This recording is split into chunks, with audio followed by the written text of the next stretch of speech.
Alright, response video to Hythloday, part 1, let's say. It's over here in the corner. What virtue circumvents rights and... Well, it's not even a very good title, so forget it.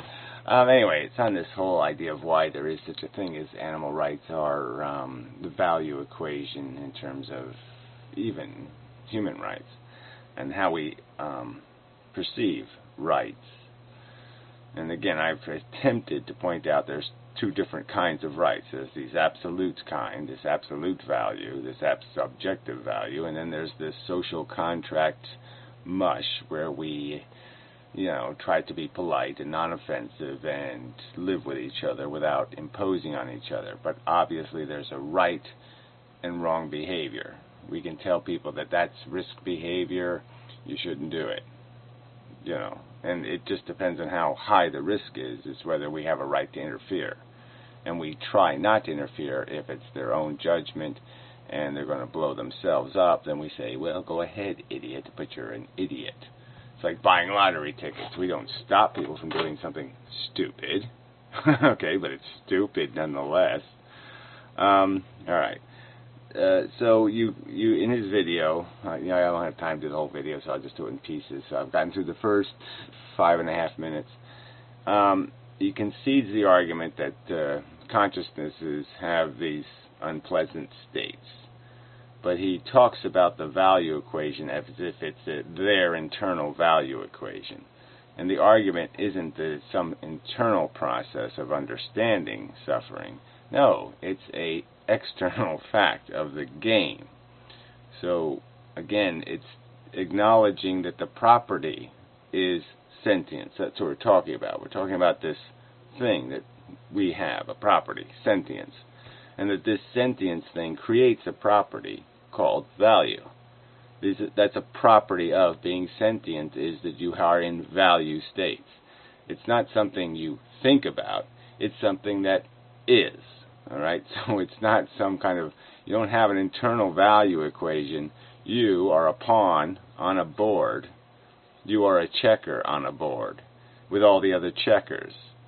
And the value equation is the math of the disposal of the checkers. What's the most efficient way to get from there's 500 checkers on the board to there's 400 checkers on the board? Which 400 gets thrown off would be deciding the value equation, or how should they be thrown off? Should they be thrown in the air first so they smash really hard on the ground and die horribly, or shall we gracefully inject them and then slide them off the board? That's the value equation. Is, are you going to cause unnecessary harm in the processing of your gameplay? Unnecessary harm, inefficient harm. The point is to achieve peak efficiency in driving the car. That's the point of the value equation. You don't get to sit in the car and just say, I'm going to have a value equation about the ride. I'm going to tell you what I'm feeling. That's not really the point of the value equation, is your internal perception. The point of the value equation is to explain there's 50 people on the bus is going to fall off the road. How do we seat the people to minimize the amount of harm, conscious harm they endure? Should we have a few people that get killed instantly by the crush of the other people, but cushion their impact and therefore cause them less harm? So overall there's only 22 seconds of absolute horrible harm, that kind of thing. That's the value math. That you're not understanding that it's a description of the efficiency of our interaction with sentient beings that have the property, they have the property of value by being sentient. They create value by being sentient. You don't create value by saying, that thing feels. That's not it. You don't get to create value. Value either is or it is not. You either describe it accurately or you describe it inaccurately. That's what we're talking about. Anyway, you go from this concession and then ask this question: how do you jump to the simple, that each animal having value equation. Again, so the animals, they can't do math, okay? Lions can't do math. They can't understand any of these equations. So yes, we don't apply a judgment to them because they can't be expected to understand it. Wherein a human being can be expected to understand risk, can be expected to understand that he doesn't have a right to, say, molest the child because the welfare of the child is valuable, is his gratification, and he has just no right to steal something else's welfare for his gratification, blah, blah, blah, blah, blah. And we know animals can't do that math, but if they could do it, then we would apply the same kind of, gee, you shouldn't have done that judgment. Why you should care about. Okay, so again, you use the word care, and it's really not about caring. It's about conceding. Okay, it's about conceding to the facts. You either concede to the facts or you don't concede to the facts. I'm not telling you to care about horses or pigs or cows or wildebeest or gazelles or even insects. I'm not telling you to care. I'm telling you this is what I say the truth is. They are sentient. They feel. Now, what are you going to do about that? Every day they go through value states, and some of those value states are absolutely horrible. I would pay to avoid being them. There's a whole bunch of stuff today that's going to have experiences that I would pay big money not to have. If somebody came to my door with the experience and said, it's your turn, yeah, I would scramble for all the change I got to say, no, I don't want it to be my turn. I don't want that to happen. And quite obviously, then, I have to logically concede that's a bad thing happening in the world. And I have to write it down in the book as a red number. Ooh, we have some red numbers here. There's red numbers happening every minute the life engine ticks. Every minute we roll this car, there's stuff getting squished under the wheels. And it's creating red stuff. Yeah, that's why it's red, right?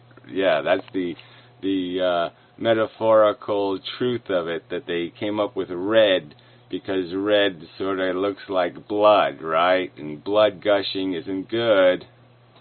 Anyway, what obligates me? Another question you ask, and what I'm going to answer you with is logic obligates you. If you concede that the property of consciousness is feeling, sentience, and that the sentience creates unpleasant states, and that the unpleasant states are intrinsically or fundamentally negative and have value, if you're going to concede that, then the logic obligates you.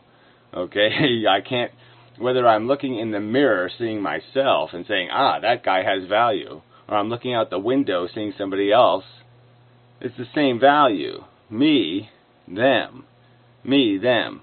The same property exists. I have the property of sentience. They have the property of sentience. I can be harmed. They can be harmed.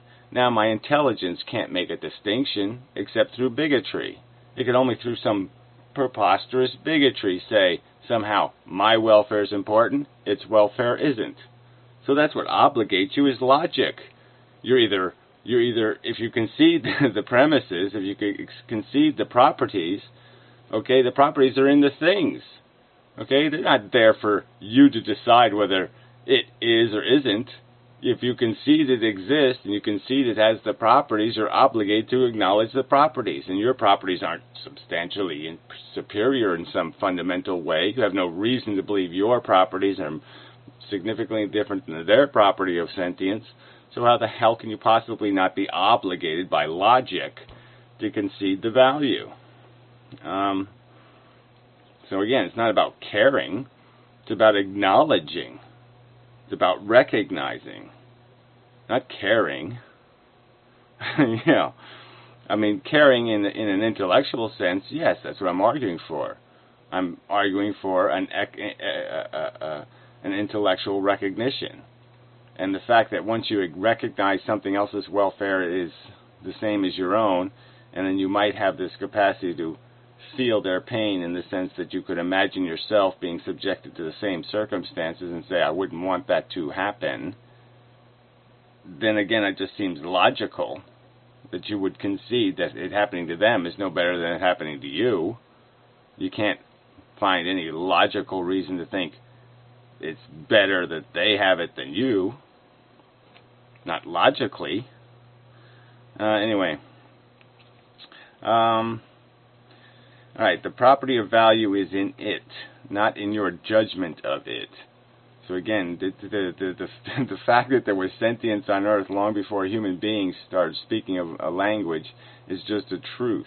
The fact that there was blood on the board, that it meant something, that value was being exchanged, created on Earth, created. Living things going through experiences, value creation. And I'm arguing decidedly a flood of red numbers. And not really anything rationally that could be determined to be rationally a true positive to compensate for any of it. Okay, so again, your obligation, isn't to care. Your obligation is to respect the facts. The fact is, it's a checkerboard. The fact is, all the checkers are fundamentally equal, and it just goddamn doesn't matter who is suffering. The fact is that something with the property of sentience is suffering. That's all that matters. You manifest the property capable of suffering. They manifest the property capable of suffering. That equal sign is fundamental. It doesn't matter whether one guy has a lot of hair and one guy loses his hair. It just doesn't matter. All the subtle little details, all the little subtle distinctions between you and me are irrelevant to the fact that conscious states exist, that we manifest them, and it just doesn't matter who's manifesting the suffering. Alright, wrong is, it is matter are right and wrong. It's wrong to say that it matters, he's just again arguing that somehow there's no right or wrong built into this fundamental math. And what I'm saying is, yes, there is. The logic just dictates it. Once you identify the things with the red number, and you've identified, like I said, I don't think you can identify things with true black numbers, you're stuck. You could have green numbers even. Let's say black numbers are just things that eliminate red numbers. You know what I'm saying? I mean, preventing harm is good, but it prevents harm. It uses up its goodness in the thing that it accomplished. It doesn't have any value to fix the other harm that still isn't prevented. So, your gratification doesn't undo somebody else's suffering. There's just no undo equation here. It just doesn't work. I myself. So again, I guess my point here was, who cares? Yourself. You even pointed out that you have your own personal reasons. My own reasons for respecting animals. My own reasons.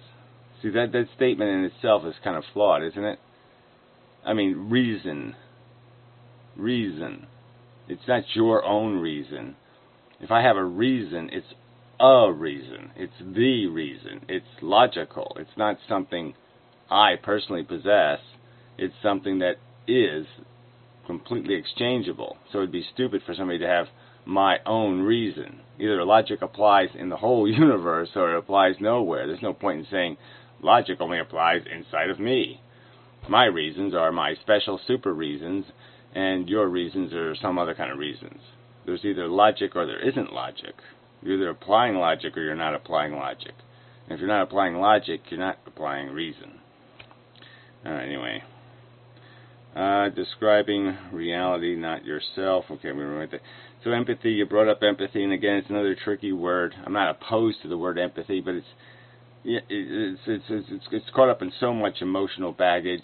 So much of this cuteness idea, bigotries, prejudices, our ego stuff that looks like us. Where it's more directly, we can feel the pain because it's more like, oh yeah, I can see how I could fall into that circumstance, so it's more personal, it's more, our extended, I care about somebody kind of thing, and so I have empathy. I have to care about them first before I can manifest the empathy. So again, it's an emotional word, and I'm just saying I don't need the word to make my argument. You don't need to have empathy all right, to recognize the circumstance, to recognize there's a victim, and I'm not allowed to kill the victim. I'm not allowed to harm the victim. I'm not allowed to abuse the victim. I don't have to like them. I don't have to think they're cute. I don't have to have any connection to it whatsoever to acknowledge my responsibility not to cause it harm. All right, yeah, so bigotry, blah, blah, blah. The properties of sentience, so I have that, that's what's being described here, okay? We're describing reality, not describing what you feel, not describing how you think or all that kind of crap. We're describing a real circumstance. We're saying, okay, we're conceding. This is the gasoline that goes in the engine, and this is what the engine supposedly is producing, and I can argue that there is nothing being produced. The wheels are just spinning. But let's just say we have spinning wheels, and there's a certain logic to reducing how much gasoline you have to put into this thing to make it do whatever it's doing. So regardless of what it's doing and whether what it's doing is valuable or not, the simple argument is you want to use as little gasoline as possible, expend and waste as little suffering as possible. There's nothing else. All right, so far stretch is how you described it. You think it's a far stretch for me to describe property, the property of feeling, sentience, the property of negative conscious states, and to simply look at the ocean or look at any other thing, any other events happening in the world and saying, that's a bad thing, that's a bad thing, that's a bad thing. Red number, red number, red number, red number. So what we're arguing here about is not the red numbers, apparently. We're arguing about the black numbers. You're saying that the fact that elephants are, pointlessly satisfying their hungers that are driving them, whipping them essentially, to keep marching on and doing things that they have no control over. They don't choose to reproduce, that somehow that magnificent death march that all animals are on is somehow so fantastic and great that it's worth all of their suffering. So that's the thing. You're basically acknowledging their suffering. You're saying, I can't do much about it because it's the way nature is. And then on top of that, you're saying, and I think the whole little pageant is beautiful. The parade is marvelous. Even, you're not going to make a rational argument explaining to me how the elephant's desire is more important than the non-existent Martian's desire or the non-existent Venetian desire. How come that the non-existent Venetian desire isn't a tragedy and the non-existence of the elephant's desire would be a tragedy? And what I'm saying is if you don't make the elephant, you don't got to put the blood into it. You don't have to put the potential for the red numbers to spill all over the fucking road into the organism. You don't have to consume any gasoline. There's no need to pour gasoline in it. There's no need to turn the key. And you can save yourself all that red number production by simply not turning the key. Simple math. Okay? And but you think some part of this is sacrosanct. You think some part of this life, bubbly, happy rainbow bullshit actually has a function or a mission that's so valuable, so precious, so needful, so blah, blah, blah, blah, that somehow compensates for this huge waste of gasoline that you're conceding exists and conceding is negative. And I'm saying, yes, show me, prove it, demonstrate it, logically explain it, because I don't think you can. So anyway, yeah, that's enough. Part 1. Future, later, I gotta go to work, blah, blah, blah.